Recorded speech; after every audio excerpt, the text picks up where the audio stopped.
Selamat datang di podcast kita hari ini, yaitu Sans Bioka Podcast. Hari ini kita bakal bahas topik biologi yang super menarik seperti biasanya ya guys. Kita santuy aja lah bahasnya, oke?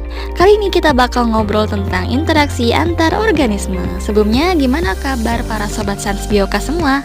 Aku harap semuanya sehat sentosa ya, supaya bisa tetap enjoy juga nih dengerin kita ngobrol biologi seru.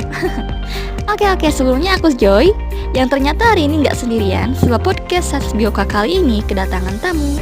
Silakan nih kak, kenalan dulu sama para pendengar setiap podcast Sans Bioka.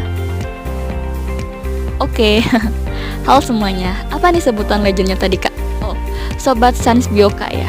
Sebelumnya kenalin aku Agin, mahasiswa pendidikan biologi dari Universitas Sali Al-Aitam nih, yang di episode kali ini bakal temenin kalian semua untuk ngobrol topik seru biologi. Oke. Sebelumnya aku tuh kemarin gak nyangka juga sih sebenarnya tiba-tiba dapat undangan dari podcast Sans Bioka untuk nemenin ngobrol Kak Joy nih katanya. Nah BTW, udah siap nih aku buat ngobrol sama Kak Joy. Tadi itu disclaimer-nya temanya adalah interaksi antar organisme ya. Nah itu sih menurut aku ya, interaksi antar organisme itu penting banget buat kita. Kayak kalau tanpa mereka, ekosistem kita tuh bisa hancur gitu. Bumi gak akan seimbang lagi gitu sekarang.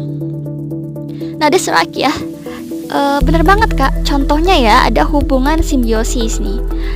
Sebelumnya apa nih yang terlintas di pikiran Kak Agin ketika mendengar kata itu? Simbiosisnya. Simbiosis itu kan ada yang namanya mutualisme ya awalnya. Itu dimana yang saling menguntungkan gitu kan ya. Misalnya ada lebah sama bunga. Nah lebah ambil nektar, bunga dapat penyerbukannya. Nah dua-duanya tuh nggak ada yang rugi. Dua-duanya dapat keuntungan masing-masing dari interaksinya gitu. Iya, dan ada juga simbiosis parasitisme ya kak. Contohnya tuh kayak kutu yang nempel di kulit hewan. Kasian ya hewannya jadi korban. Hewan jadi nggak nyaman, bakal gatel, geli-geli terus gitu kan. Sedangkan si kutu nyaman lah ya, dapat tempat tinggal gratis, makanan pun gampang dapetnya. Duh ini kayak ngerugiin satu pihak gitu. Nah itu juga bener sih. Tapi ada juga simbiosis yang namanya komensalisme. Misalnya ikan remora yang nempel di ikan hiu. Ikan remora dapat transportasi gratis, tapi hiunya nggak terpengaruh.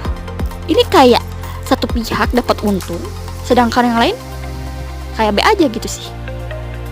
Wah seru ya. Jadi setiap organisme punya perannya masing-masing dalam ekosistem. Nah kalau menurut Kak Agi nih, penting gak sih kita tahu tentang ini? Nah for me, dengan tahu interaksi ini kita bisa lebih sadar untuk menjaga lingkungan. Misalnya kita jadi tahu, oh kalau kita deforestasi itu bisa mengganggu keseimbangan ekosistem loh. Oh ternyata adanya kutu di rambut aku itu termasuk simbiosis parasitisme gitu. Setuju, ada aja nih kak perumpamaannya. But overall ya kita juga memang harus belajar dari alam ya. Interaksi ini bisa jadi pelajaran buat kita dalam bersosialisasi dalam kehidupan ya. Kayak kita juga butuh saling mendukung di komunitas gitu. Nah itu dia, jadi mari kita jaga keberagaman dan saling support baik di alam maupun di kehidupan sehari-hari. Sebab kita juga yang bakal dapat feedback baik nih kalau kita peka terhadap keadaan lingkungan. Oke guys, sekian dulu obrolan kita hari ini. Jangan lupa follow podcast kita dan share ke teman-teman kalian. Ingat slogan kita, Sans Bioka, santuy aja dulu. Sampai jumpa di episode selanjutnya ya, bye.